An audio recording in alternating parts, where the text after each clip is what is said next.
Hey guys, welcome back to the Lit Mag Lab podcast. I'm Jazz Marie, aka Vevna Forrow.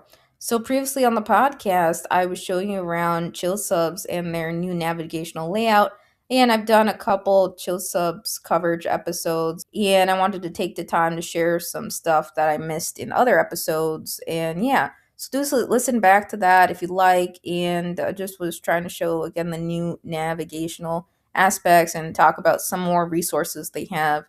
And yeah, so that's pretty much it from that past episode. So as promised, I will eventually get to some updates and a news share with you guys.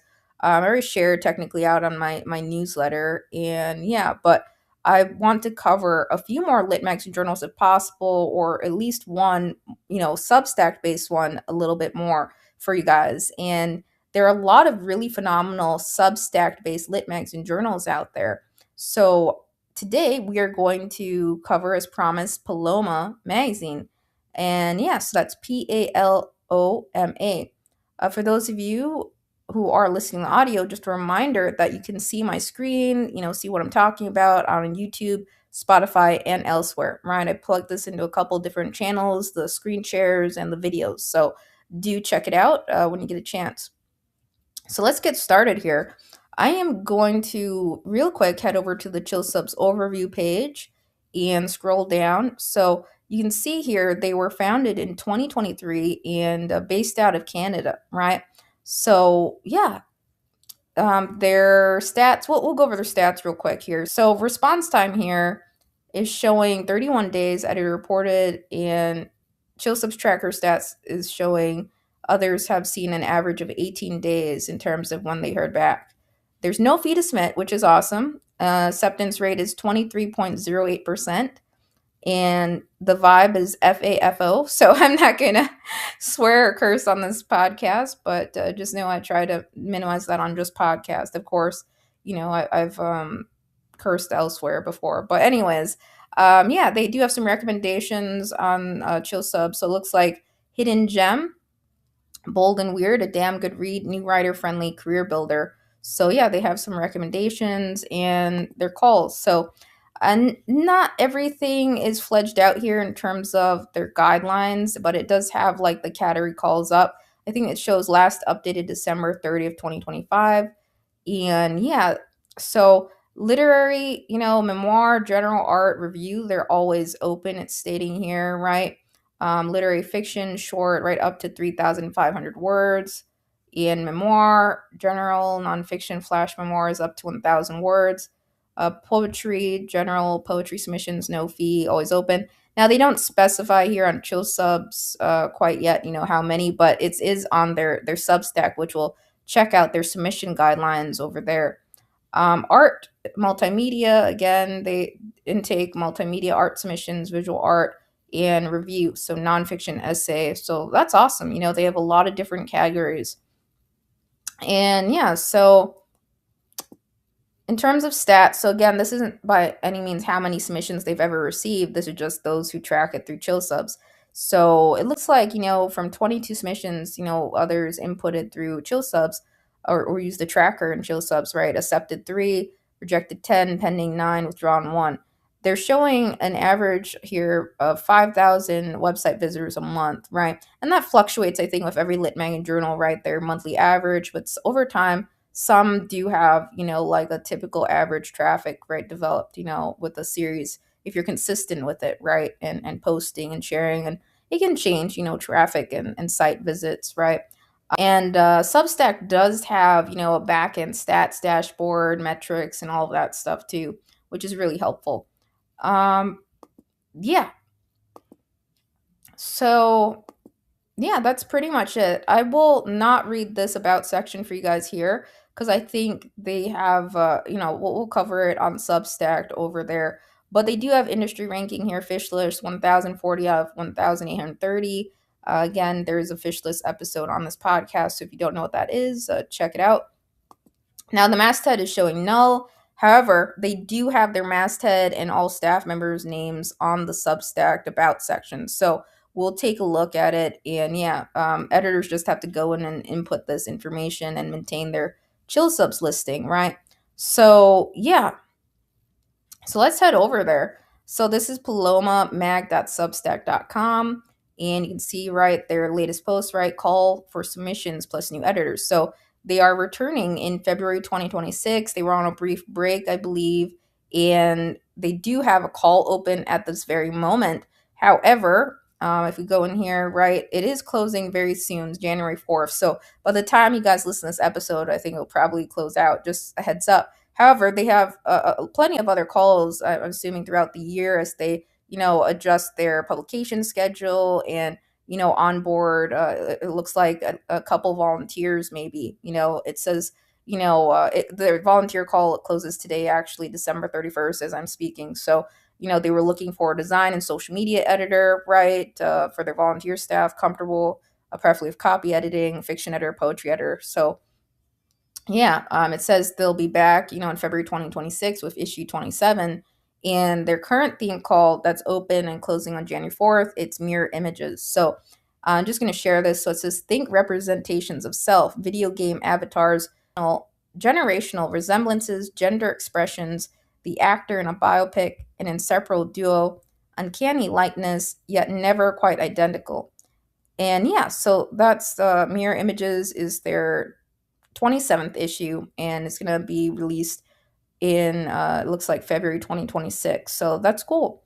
And yeah, so again, do check back. They'll probably have multiple other calls, and you can subscribe to Paloma Magazine. So I'm going to head over to their submission guide. They have a cool button here. That's a great thing about Substack too. You can plug in little buttons, and it's also can be beneficial for very long links. You can put buttons, with the links, right, attached to them. And yeah, so let's head over to their submission guide, right? And by the way, this post they did was earlier in December 2nd of 2025. So the submission guide here. So yeah, they have a section you can see in the menu too for it, how to submit your work. And yeah, so again, Paloma is a quarterly art and literature magazine based on Substack.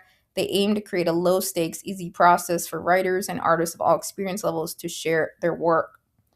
And yeah, so that then they have what are they looking for? So we'll come back to this real quick. I want to show you the masthead here, and then we'll go through the other parts of the Paloma Magazine Substack. So again, they're reiterating, right, that there's space for writers and artists of all experience levels to showcase their work in a laid back and quality outlet. Submissions are always open. Yeah. So here's their staff, the editors, right? Kate Barlow, Catbarlowe, co-editor. And, typically I don't read bios, but it's a small bio and a small team behind it. Yeah, I'll take the time to share. It's fun to learn about others who run lit magazine journals and to share that with you guys. So, yeah, Kat Barlow is currently a political studies student at the University of Saskatchewan.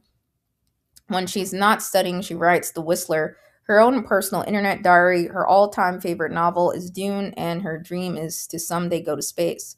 Then there's Nile. I apologize if I mispronounced the name. Could be Nile or Nile. I believe it's Nile. A poetry editor, works in the film industry as a script supervisor by day and as an English editor by night, or vice versa. Either way, she is a defender of text. She is based between France and Canada and writes poetry and fiction in English, French, and Spanish. Raquel, design editor, writes a newsletter called Solitary Daughter and lives in Canada. So that's cool. I think Nile also has a Substack. I think it's a spell. So yeah, they have a really cool team here behind it. It's just on Chill Subs of showing Nell, so I'm sure eventually they'll maybe get to that and plug in everyone's names there. They also are restructuring, it looks like, their team and their publication schedule. So yeah, I think it just goes to show you, right? Each editor, right, has a personal Substack, and if we scroll to the bottom, Substack also has this people section. I'm on the desktop view, but it's also on the mobile where you can see, people, and then any publications, like personal ones they have, right? So Solitary Daughter, The Spell, The Whistler, right? And yeah, so it goes to show you a lot of writers actually use Substack for different purposes. Maybe it's a diary. I know some poets, they actually pivoted off of Instagram and use nothing but Substack now, for sharing their book releases, excerpts of what they're working on, or even just some poems, right, with accompanying, backstories to them. And yeah, totally. There are some, publications that have seen success with Substack. A lot of, news outlets, even musicians, some celebrities are also using Substack. It is a really cool community, the Substack community, I would say. Not everyone, has perhaps positive experiences with Substack. I've seen some things more so with writing theft and art theft, happening, which happens on nearly every platform. And it's so important, again, just to report that and to address it, right? It's bound to happen on every platform. So I have seen some things like that on Substack, but you do what you can, yeah, to combat that. So yeah, so they have a team of three, it looks like. And yeah, so they have three on their team, and they're restructuring their team, as currently, right? I think in mid-January, right? They're conducting interviews and things like that, but the call is closing today for their volunteer staff, I believe. Sometimes they're extensions, of lit mags and journals on things like that, whether it be calls or staffing calls, right? And even with volunteer run ones. So you just have to follow social media closely, typically, for that. I would say. And they do have an Instagram channel too, and social media accounts. So yeah, so let's head back over to their submissions guide. Then we'll talk about their issues and archive, right? So yeah, again, right, they are restructuring things, but they have, that themed mirror images calls for submissions, right? And they'll be back in 2026 releasing issues. And yeah, so I will go ahead and read this for you and just share, right? So, what are they looking for? They have a submission section, right header here too. They are open to any format and genre that is suitable for a Substack post. For example, interviews, fiction, essays, reviews, poems, visual art, recipes, collages, videos, music, etc. The word count again, up to 1,000 for nonfiction, up to 3,500 for fiction.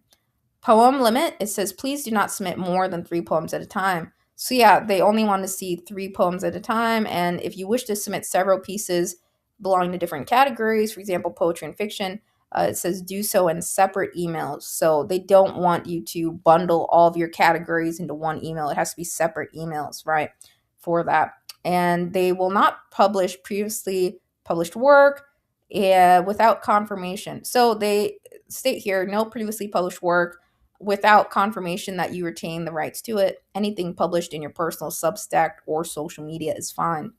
And yeah, that is the case with some lit mags and journals out there. Some are totally okay, as long as you're upfront, about, where else it had appeared or things like that.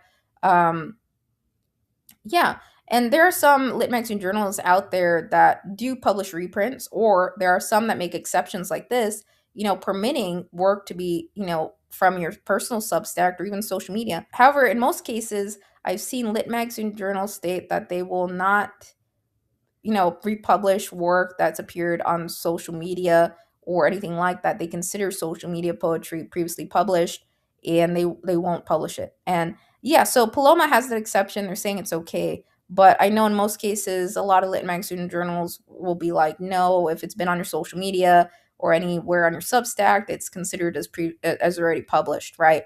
And yeah, we've done some fun things at my own lit mag, with reshares and stuff from features, for features and stuff like that.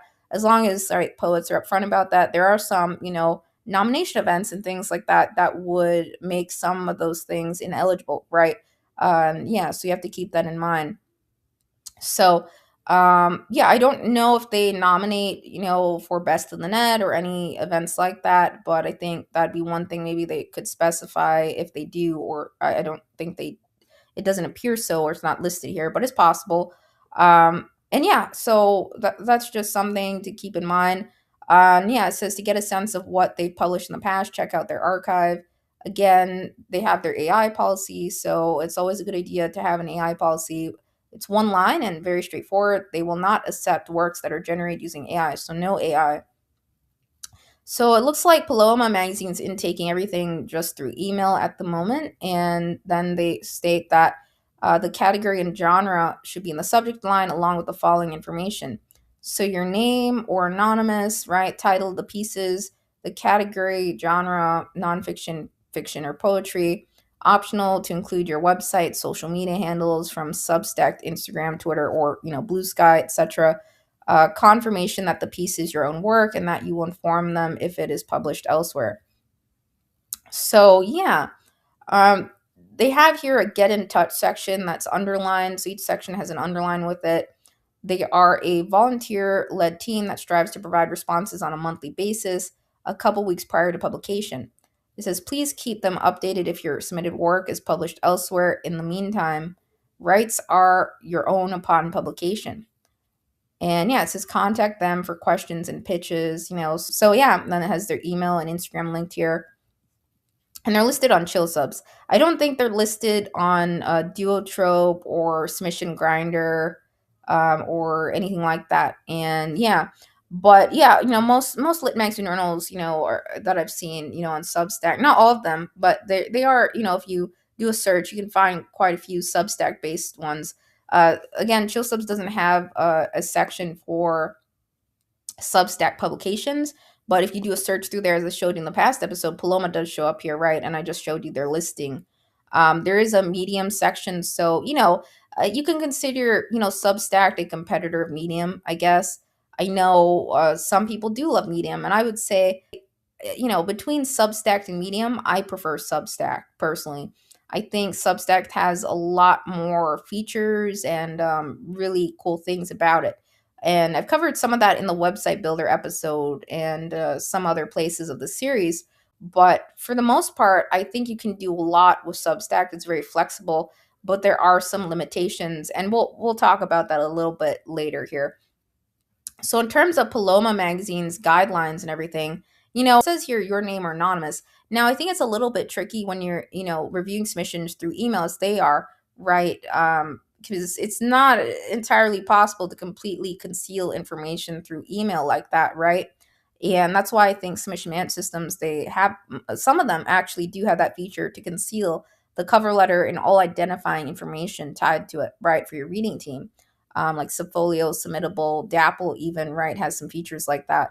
So that's one thing, I think that's a bit tough because obviously in emails you can see addresses, right? Bios, Instagram handles, so it's not technically fully anonymous or concealed, right? I think blind reads are good to strive for no identifying information in files or anything like that, right? Or file names. So I think with email, it's a bit tricky to do completely anonymous, blind, concealed reads. It's not fully possible, right?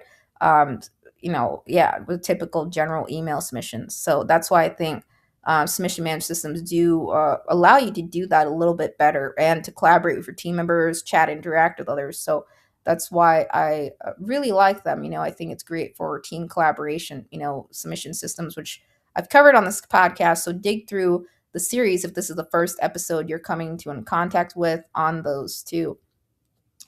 Yeah. So I think that's pretty much it. Let's check out some of the issues now. So we're going to head back over to the About section. You may have noticed this, but they have the archive section. Now, keep in mind, Substack actually has an archive, like overall section, and that can be hidden from view in your menu along with notes and other things, right? Where you see home, art, yeah. So typically when you create a Substack, there's like a notes section and archive, and you can hide those from your menu. You can create menu items that are linked to other pages. Let's say you have a website, in addition to your Substack, yeah, you could create another link out to it or something else, yeah. But I think they have a very clean layout, right? We have right home, right, art, audio, criticism, culture, fiction, nonfiction, poetry, submission guide. So yeah, this archive, right? So yeah, it's nice. I think that they did this like a whole separate archive section with the years, right? 2023, 2024, and 2025.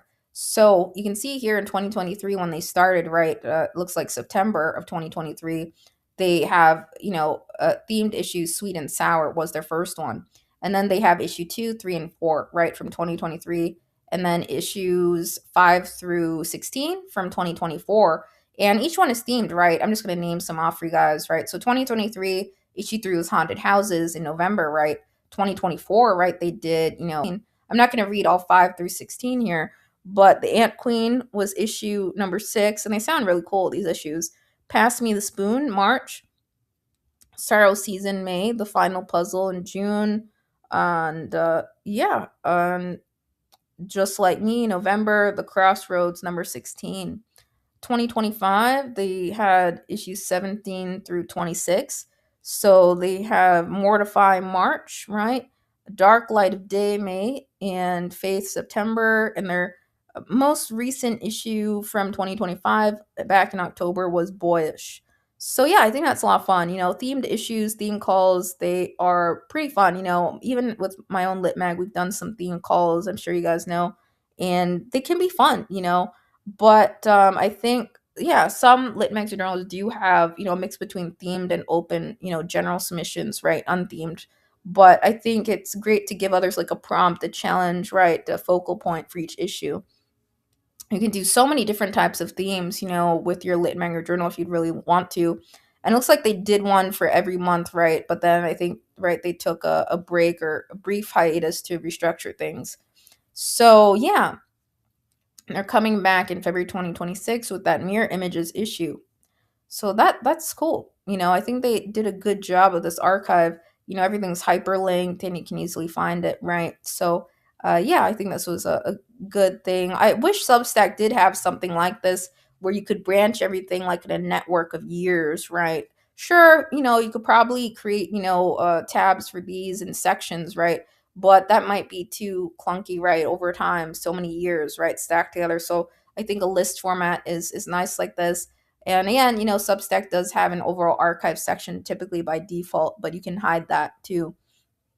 There is a built-in search, of course, which is really nice, of Substack. So you can search, publications, and yeah, you can see they all come up here, right? The posts that they've had. So, how about we click into one of these and just some of the sections. So on the top here, we have art, right? You can see audio. Now you see there's one showing up for audio. So this isn't an entire audio issue or anything like that. So if we click into this number 25 from September 2nd, Faith, their Faith issue, right? And scroll down, each issue starts off with an editor's note or an editor letter, which is typical, and that's great. And then there is a table of contents, right? So they have all of the publications that are in this issue linked out. And yeah, so poetry, nonfiction, visual art, and you see here, right in the middle beneath Liquid Ladders, there is an audio and fiction submission that was accepted, right? So we click on this. I'm just going to show you what this looks like. You can see here they have audio plugged in, right? An embeddable audio. And that's what's great about Substack. You can do spoken word. You can have others contribute, their voice to a piece even. You can do a lot of different things. Substack also supports podcasts, right? I would say I've seen most lit magazine journals pivot towards other podcasting platforms, though, and YouTube. But I will say some poets also in the community I know did like Substack's podcasting feature. I have tinkered with it myself, but I really do like Substack's video support capabilities. For video. Yeah, so there are a lot of things you can do that are very similar to Instagram on Substack to date. Live sessions, like a live stream, and also chatting, and direct messaging. Audio, video, a lot of great capabilities, and yeah, for writers and publications. So yeah, this embeddable audio they have here is one of the audio submissions.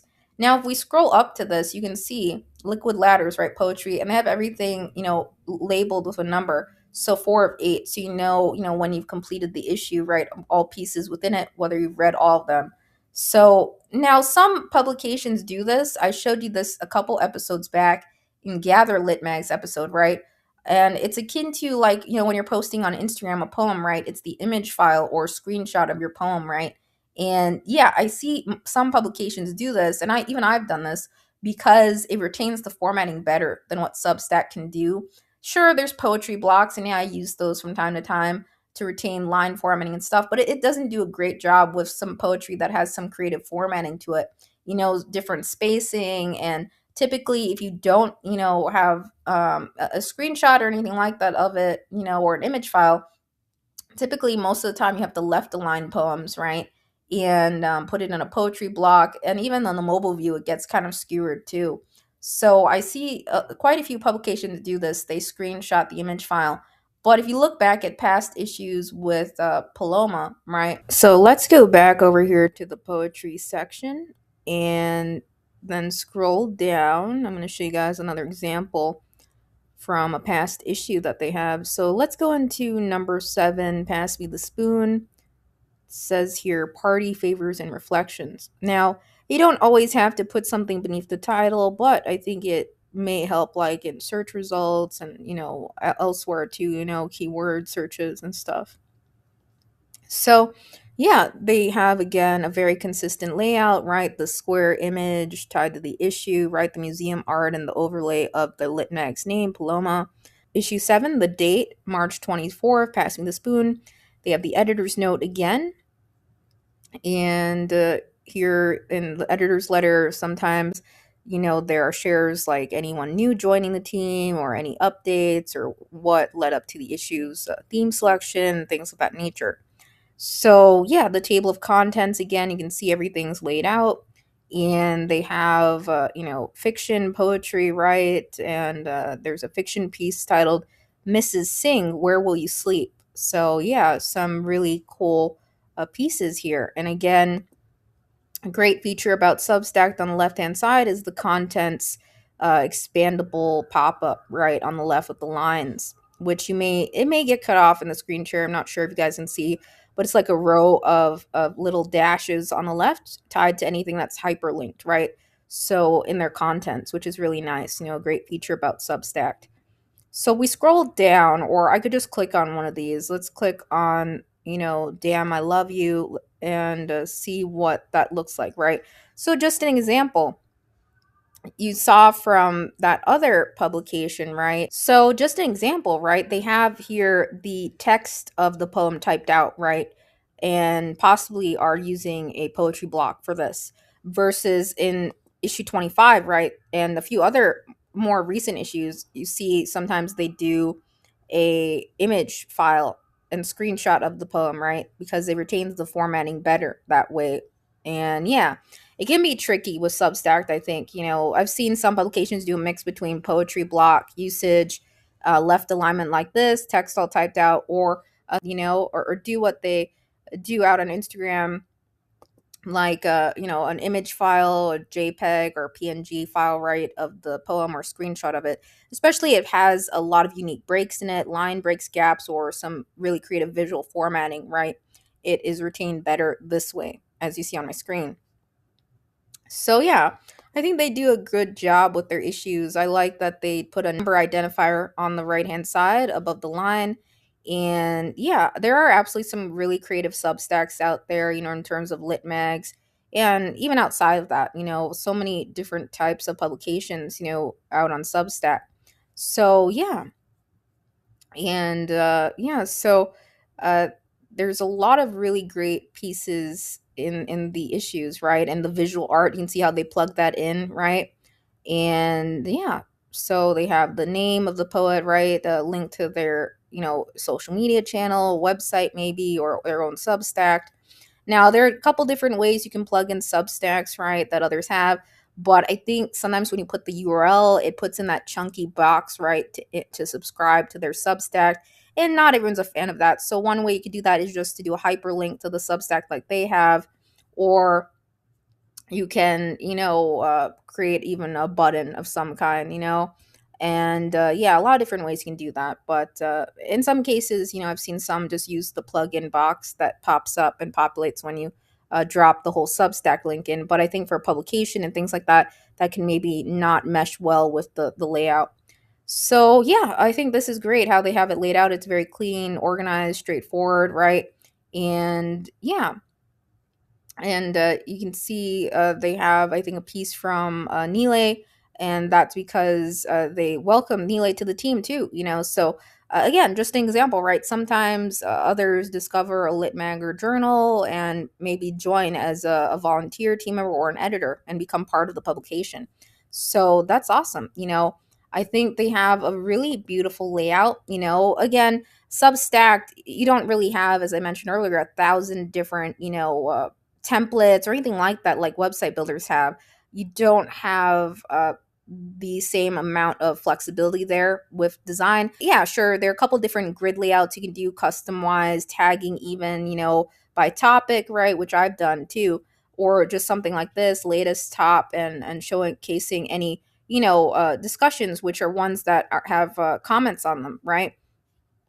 But yeah, there's still a lot of really great things about Substack. One being, right, it's free to use, free to set up. You're not, coughing up any money to use it, right?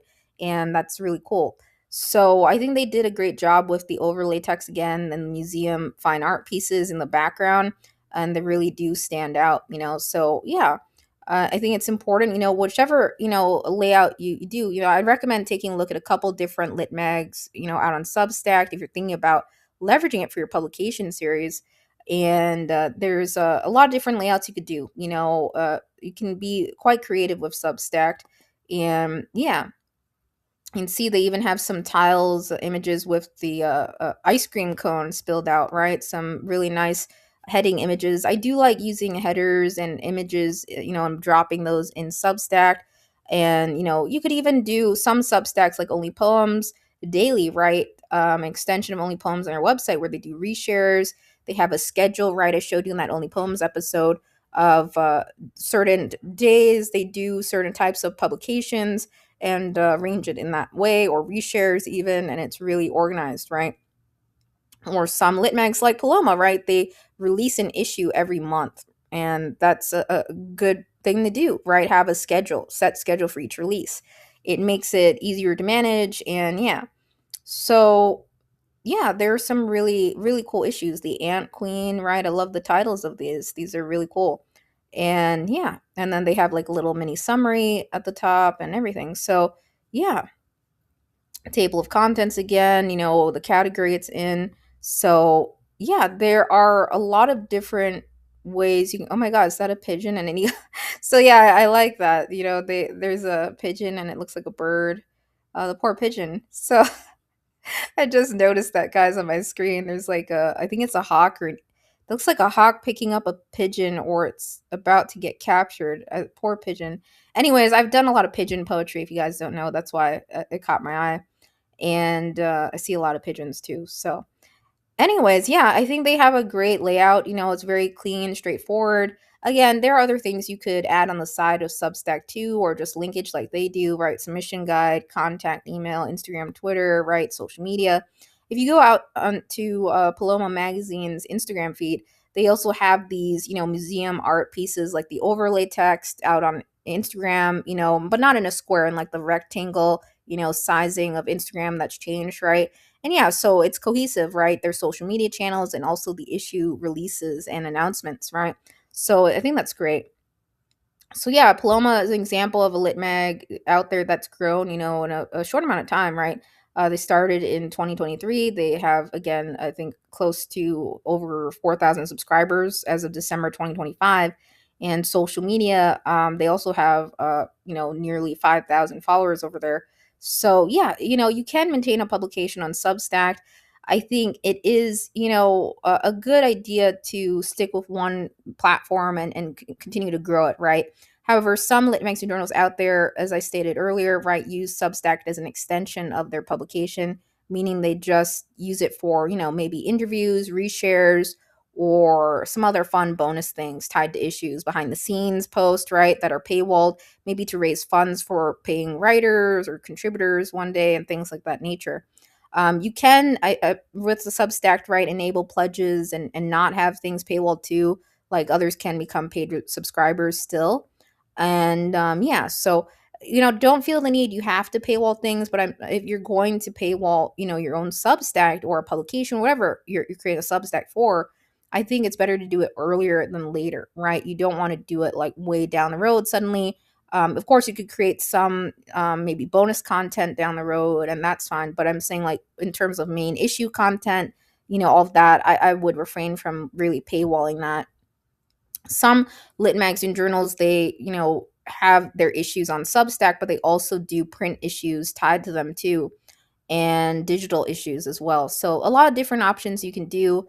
Substack can be a home for an online literary arts magazine. It can. There's a lot of great features they've added to date, and I'm sure there are more on the way, over the next couple of years with Substack. And yeah, it's been a lot of fun too, myself, being on Substack, and a lot of great features. You can do chatting, messaging, all of that through Substack. Now, the chat inbox, I think it doesn't have the best moderation features of Substack. So, sometimes you get spammy messages in the collective chat inbox and stuff. So, I hope they add some more moderation, akin to Discord would be better for Substack. But, direct messaging is possible, video, audio, you can plug in photography, visual art. You can do a lot of different categories and calls, and facilitate it, publish it all on Substack, if you're going to start a lit manga journal. I would say Substack is my fave, beyond, Medium. I tried it briefly, but, even Ghost is, has a monthly cost. Beehive, eventually, there's a cost with it as you grow it. So I think Substack wins in the sense that it is really, a zero cost down to start up. And you can, enable pledges, subscriptions, and do other things if you'd like. And it supports different, formats, right? Audio, video, all of that. And I think when I had tried Beehive briefly, it's just, I think, limitative in terms of, video capabilities and other things as of 2025. And I remember using Beehive and I was like, yeah, this isn't really for me. And yeah, I was like, I'm a Substack. So I ended up just sticking with Substack for everything. So, it takes time to grow Substack or any channel or platform you use. I think, again, a lot of publications have, grown through recommendations and also leveraging the notes section, quite a bit. That's how others can discover you further besides social media. And of course, getting in the listing directories, as I mentioned, right? There's not just chill subs, but there are multiple other directories, as I shared on this podcast in the earlier Q&A episodes of the series. So yeah, that's Paloma Magazine. I think they have a very nice, layout. I love fine art myself, museum art. And I think the tiles, right? These are called, again, profile chips on Substack. Uh, and that's the grid, right? These are called chips, right, on Substack. And yeah, you can do a lot of things with these chips. I mean, you can have some fun with the like focal image in there. And I think it's great when it's, maybe original art or things of that nature. You can have fun with it. I some totally just put like contributor photos in there too as the spotlight image, or the writer artist. And yeah, so it's really up to you. Whatever you do, just make sure it's cohesive. Again, I think Paloma does a great job showing how numbering can be great, right, for issues and things like that, right? So, very organized table of contents in each issue. Everything's numbered, each piece, when you've completed reading the issue. And yeah, it can be a great place to receive messages, feedback on things, like that. And yeah, again, if you want to start and dabble in print one day with the online lit mag, whether it be based on Substack or a website builder like WordPress, Squarespace, etc., you totally could do that. Some lit mags have put things in anthologies at a later point, or print a series of some kind, and yeah, to have physical copies of things. But there have been absolutely some long-standing online lit magazine journals. I would say it is a good idea not to depend on just one platform or to share elsewhere. It is, I think, because yeah, not everyone uses Substack, of course, right? But I've seen some publications they share on social media and Substack, right? Like Gather Lit Mag, which is an example a few episodes back. So a lot of different things you can do if you're Substack. I am glad that Substack exists. I think they have created a really cool platform. So many, really stellar Substacks exist, beyond Lit Mags and journals, right? Lit Mag News, right? Shared many others, in the series too, fellow Substacks and publication series, right? So do subscribe, check out Paloma. They do have some upcoming calls after the January 4th window closure, right? Of that window for the themed issue mirror images. So yeah, circle back to it. I think they have a really nice publication and very clean layout. They share the origin behind the name. They have an archive section. A couple different ways you can facilitate this, but I think it's nice they did it by year. I think with Substack, it can be sometimes a bit of a scrolling experience. So it is important to do what they did, right? Hyperlink everything out so you can get to the issues fairly quickly, right? Yeah.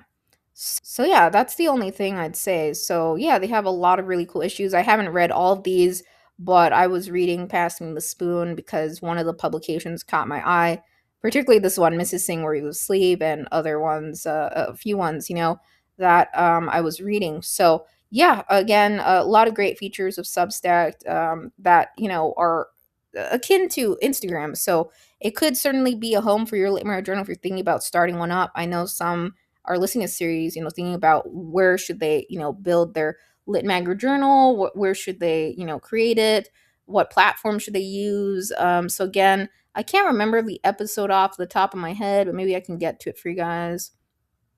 I'm trying to remember what episode that was. I think it was oh yeah, episode 72. So if you're curious on like website builders, my thoughts, sharing more examples, check out episode 72 where I said which website builder should I use. And then towards the very end, I was covering Ghost, a few other ones, and I dropped a few others in that description of other platforms that I'm aware of, different site builders, beyond WordPress, beyond Squarespace, and, some of the other common ones out there, right, that you've heard about.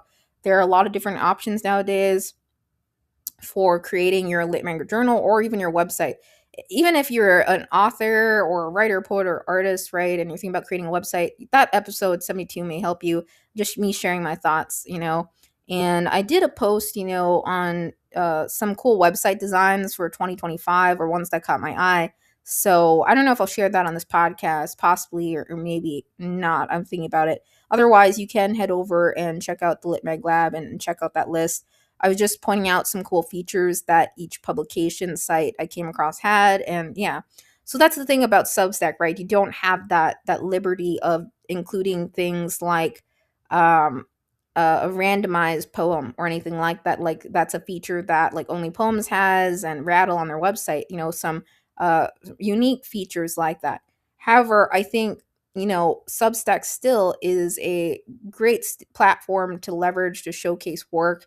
There is, again, a lot of ways you can go about it, right? With sections, grids, tagging, even things of that nature. So it can be very easy for others to read it. And, there's a Substack mobile app. So, I think that's great, that a lot of others are on the go. So they can use the Substack app. They can read on their desktop. They have options. And yeah, so that's basically it. I hope this episode helped you. I'm trying to cover a few more Substack based publications for you guys if possible. If not, I just try to do these when I can. But take care and check out Paloma Magazine. Yeah. Also check out their social media feed. And I'm sure they will have more calls in the new year, aside from this one that's noted here, right? And I'm sure they'll have more calls in, again, 2026, aside from the one that was noted in their update post from December 2nd, right? So that window's closing out very soon here, January 4th. So, do circle back, for their upcoming themed call issues. And it's really up to you, again, if you want to do themed calls or not with your own lit marriage journal, if you start one up, but they can be a lot of fun, I would say. And yeah, so that's pretty much it. That's Paloma. And one more thing. So originally, I did lose some audio at some point in time for this podcast, and it's happened a couple times, some bugginess and stuff with the recordings. But for those of you unaware, Paloma, right? And I think it's nice they did this in the about section. You may have caught this, or maybe I scrolled a little bit too fast for you guys. It's derived from the Latin word polumbus, right? So Paloma means dove, free and serene. Paloma is airborne, soaring on high, feminine, delicate, agile, moving through the sky with ease and grace. Paloma is also a spirited grapefruit and tequila cocktail, sweet, bitter, and bold. Paloma is a swig of liquid courage, a tangy sour shot, enjoyed amongst friends. Paloma represents a space to be joined to others by creativity and camaraderie, both peaceful and passionate, a symbol of hope and a shot of liquor. So yeah, I really love that they did this. I really like learning, the origins of words, their meanings, right? Latin origins, tied to words. And yeah, it reminds me of, what I used to watch when I was younger, nearly every season of Bar Rescue. Now, it wasn't because I was into alcohol or anything like that. I don't smoke or drink, but I really love those renovation episodes, on Bar Rescue, the before and after, of the whole bar space and the design aspect of that, right? The renovation was really cool. And along the way, of course, I picked up the names of various drinks in existence in bar signs, and that's very interesting, that whole realm, right? Bartenders. So, ended up watching quite a bit of that. So, yeah, and I think, just reading, right, the Latin, right, Polumbus, the Latin word Polumbus, Paloma means dove. It was reminding me of that time I used to watch that movie Aquila and the Bee quite a bit. That spelling bee competition movie. And there was one memorable scene from it towards the end that reminded me of, or not the end, but in some part of the movie where there was the intense Scrabble competition, right? And it reminded me of all the times, I would be like preparing for like chess tournaments too, like that whole atmosphere of like, competition and stuff. So I never participated in spelling bees, just one time, and I completely goofed up on a very, very simple word. It was so embarrassing. Library of all things. I was so nervous. I had it visually spelled out and correct, and literally I tripped up on that. I was so nervous when I was younger. I had stage fright a lot. It was really embarrassing. So you know anyways, I love learning, as you guys know, the meaning behind words and names and origin stories of lit mags and journals. They're quite fascinating. So I didn't know if you guys knew that. I did mention it earlier in the podcast, but some audio got cut out, so I do apologize. But yeah, that's what Paloma means if you're wondering. And yeah, just one more PS note for you guys too. Just one more, I promise, before I officially sign off for this episode here. So under the about section, I don't know if you guys caught this, but under editors, right, staff, I do apologize if I mispronounced any names again in advance, but you can see here, right, Kat Barlow, right, co-editor, and right underneath, right, or I should say above the photo of Kat Barlow is Kate, right? So I believe I saw in the issues, right, there was Kat, and then, yeah, so Kate Barlow is the co-editor, and then again, Nile and Raquel are other editors of the publication. They are, probably going to have other team members and editors involved going forward, so that'd be cool to see too. Yeah. So again, my main notes, in terms of the submission guide that I had, I think it is a good idea to specify a more maybe precise time in terms of date, like, or just to say, within 30 days or within, it looks like on Chill Subs, they're averaging 31 days. So maybe just a more specific time frame listed in here, and maybe the acceptable file types, because I think sometimes others, I've seen some weird file type submissions and stuff. And yeah, when you're dealing with submissions just through email. But yeah, that's pretty much it. Paloma again is on Substack, so it's palomamag.substack.com. Just a reminder, through Substack you can facilitate a domain, like a custom domain, and attach it to it. But the thing about doing that, right, when you get your own domain and let's say you attach to Substack, right, then right, you have domain registration fees, right, and that's the thing. Once you stop paying your domain, renewing it, right, and all of that, then you, right, it has those issues, right, with like you have broken links and things like that when you stop paying all of that. So, for the most part, I see a lot of lit mags and journals of Substacks, they do just stick with the .substack.com appendage. And there are some out there that did end up getting their own domain, to get rid of that. And so it's just .com. But it's not a huge deal, right? There are other Substacks out there, even on WordPress, right, that leave the appendage.wordpress.com on their website. So, I think it does look, cleaner, obviously, when you have your own domain, right, registration, but not absolutely necessary. There have been a lot of lit magazine journals out there using, like I showed you, Blogspot, Blogger, right? They leave the appendages and they've been up and running for a very long time, just that manner. It's not absolutely necessary, but yeah, it can be a good idea to reserve your name or something. I know some lit mags, they started off on a platform, it could be Medium or somewhere else, right, and then they ended up getting their own website and domain registration. So it can help to reserve that in advance if you're thinking about that, or facilitating a website, and then maybe just using Substack as an extension. But if you're going to go all out on Substack and just use it, yeah, that's fine. A lot of publications, in 2025, even in the years prior, have done that.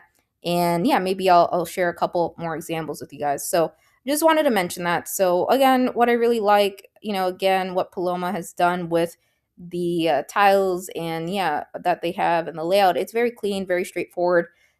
Keep in mind, when you start your Substack or if you're going to create one, really think about the preview images and all of that, right? I think those can really, draw one's eye to like issues and, the preview tile image that's there, right? It can really elevate your publication and you can include visual art, on Substack, right? You don't necessarily, for a lit mag or journal have to do print or digital flip through issues. However, it could, digital flip through issues, doing things like that. I shared on this podcast a couple ways to facilitate that if you choose to do that. And, either print or digital flip through issues, it can improve like the reading experience. Others can pick it up in more than one format, right? But yeah, the nice thing about Substack, there is a mobile app, right? Typically with print issues and getting into like digitalization subscription platforms, they don't accept everyone. There can be, even to get your own mobile app, right? It can be quite costly nowadays, very costly for magazines. So I think it's really nice that Substack has a mobile app. There's a desktop version view. You can do a lot, and be very playful with your, layout and your focuses in your lit mag or journal if you create one. So yeah, I would say, yeah, I'm a fan of Substack, and there are some things I feel like Ghost has in terms of design and layout that are a bit better than Substack template wise. I wish Substack would have a little bit more in terms of like the layouts that you can do in terms of that. But for the most part, you just want others to be able to easily read everything, access it on the go too. Mobile is great, and yeah, you can do a lot. It's just a matter of deciding what's best for your lit mag or journals layout, like how you're going to have all the issues laid out. Are you going to number everything? I think it's a good idea to number issues, obviously, in all of that. So what Paloma does is very cool, and that archive section is nice that they have. The thing about this, I would say, with an archive, or having a section like this, yeah, as let's say it becomes like 10, 20, 30 years down the road, then it's a bit of a scroll experience here, right? To do that, obviously there's a surge and the upper sections, and yeah, there are hopefully some other features I think Substack could add or improve upon, which I mentioned in some places in the series. But for the most part, yeah, I just wanted to give you example of a pretty well laid out, Substack, very organized, very clean, and one that does, accept visual art, audio, right? So to show you some of the capabilities of Substack if you're considering using it. And yeah, that's pretty much it, guys. So don't forget about, I think it was episode 70 something, 72, where I shared website builders, and towards the very end talked about, Substack Ghost a little bit further at the very, very end of that episode. So take care, and yeah, see you in the next one, yeah? And check out Paloma, right? Check it out. They probably are going to have some, again, upcoming calls in the new year. And wishing you in advance, it's New Year's Eve, a happy new year. And yeah, 2026, here we go, guys, right? It's going to be interesting, right? So yeah, and in the next episode, or maybe the episode after that, eventually, I promise I will share the news and updates, saying, just mirroring, some of the things I've been sharing in my newsletter too. Oh, and one more thing that I just remembered. So in their submission guide section, right? So if we scroll down here under the submission guidelines, what are we looking for? I think besides the poem limit, right? No more than 3 poems at a time. I think, it would be a good idea to specify for these other categories. Right, collages, videos, music, recipes, visual art, right? How many pieces, right? Because it says poem limit, but it doesn't include the other categories besides the word count for nonfiction, which is 1,000, and up to 3,500 for fiction, right? So I think someone may interpret that as, oh, you can send 10 or 20, right, art pieces. So I don't know about the cap on visual art at Paloma, but yeah, it's always a good idea to have those set caps, and then again, as I mentioned earlier, right, maybe a more specific time frame response back, and what to do if they don't hear back, beyond that time. And also I think how long, after getting a decline or decision, on a submission, should they try again? Is there a wait time or anything like that? So just a couple things to take in consideration there, I think, with these guidelines, but very minor. They're straightforward guidelines, and it's great that it's all laid out and organized. So just wanted to mention that. And then again, about the editor names, I do apologize. And that's Cait, I forgot to mention. So Kate. And yeah, that's pretty much it. So that's Paloma. Yeah. Def, check them out again and take care, guys. See you in the next episode. Yeah.